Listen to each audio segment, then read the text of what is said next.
자, 이란 이라크 전쟁 하면 뭐가 떠오르시나요? 아마 대부분 국경 문제 아니면 종교 갈등 같은 걸 생각하실 거예요. 근데요, 그건 정말 이야기의 절반도 채 안 됩니다. 오늘 우리가 할 이야기는 바로 그 헤드라인 뒤에 숨겨진 이 끔찍했던 전쟁의 진짜 사회적 뿌리에 대한 겁니다. 우선 이 전쟁이 얼마나 거대한 비극이었는지 그 규모부터 좀 체감하고 가시죠. 괜히 제3세계의 1차 세계대전이라고 불리는 게 아니거든요. 8년 동안 사망자만 무려 120만 명입니다. 이게 정말 상상이 가시나요? 이 어마어마한 숫자가 바로 우리가 이 전쟁을 그냥 옛날에 있었던 분쟁 정도로 넘겨버리면 안 되는 이유입니다. 진짜 원인이 뭔지 깊숙이 들여다봐야 하는 거죠. 네, 그만큼 엄청난 규모와 파급력을 가졌던 전쟁이라는 뜻인데요. 그런데 이상하죠. 우리가 흔히 알고 있는 원인들로는 이 거대한 비극이 전부 설명되지 않아요. 대부분의 분석들이 지목하는 용의자들은 사실 늘 비슷합니다. 우리가 교과서에서도 봤을 법한 아주 익숙한 것들이죠. 자, 바로 이런 것들입니다. 아랍 대 페르시아의 민족 갈등, 수니파 대 시아파의 종교 갈등, 사담 후세인의 야망, 그리고 영토 분쟁. 여기서 정말 흥미로운 지점이 뭐냐면 이런 요인들이 물론 영향을 주긴 했어요. 하지만 이것만으로는 전체 그림이 그려지지 않는다는 겁니다. 특히 이 샤트 알 아랍 수로 분쟁, 양국의 석유 수출에 정말 중요한 길목이었거든요. 그래서 이게 침공의 직접적인 도화선이 됐다고들 많이 이야기하죠. 바로 여기서부터가 오늘 이야기의 핵심입니다. 우리가 지금까지의 통념을 깨고 완전히 새로운 관점으로 이 전쟁을 들여다볼 시간이거든요. 좋습니다. 그럼 지금부터 이 전쟁의 진짜 속살을 한번 들여다보죠. 지도 위의 국경선이 아니라 당시 이란과 이라크 두 나라 사회 깊숙한 곳에서는 대체 무슨 일이 벌어지고 있었을까요? 유명한 전쟁 이론가 클라우제비치의 말을 기가 막히게 비튼 이 문장. 이게 바로 오늘 분석의 모든 것을 말해줍니다. 한마디로 이 전쟁은 나라 밖의 문제가 아니라 나라 안의 권력 싸움이 밖으로 터져 나온 거라는 거죠.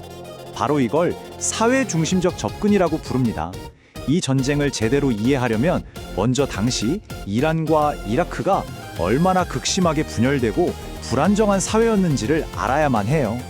그럼 먼저 이란의 상황부터 한번 볼까요?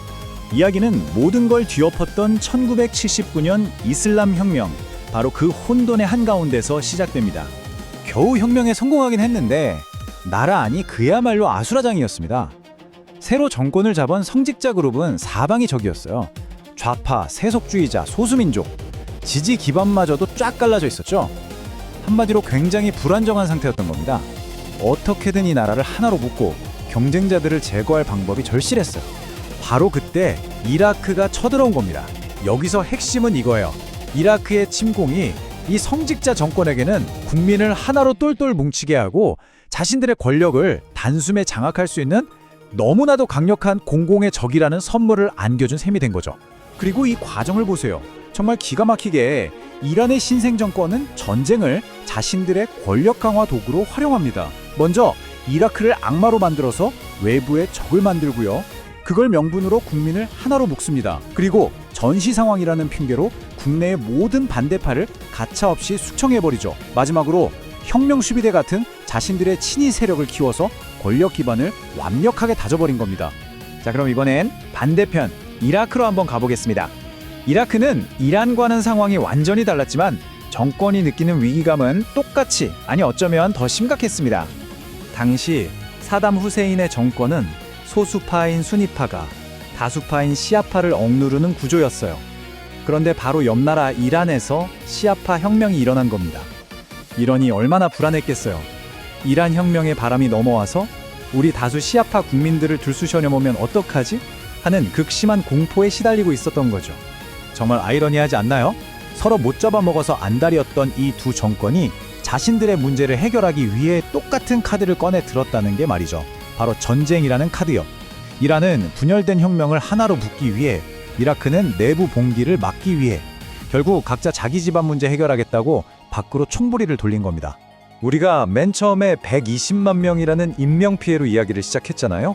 하지만 이 전쟁이 남긴 진짜 상처는 사망자 숫자 그 이섬에 훨씬 더 깊은 곳에 있었습니다.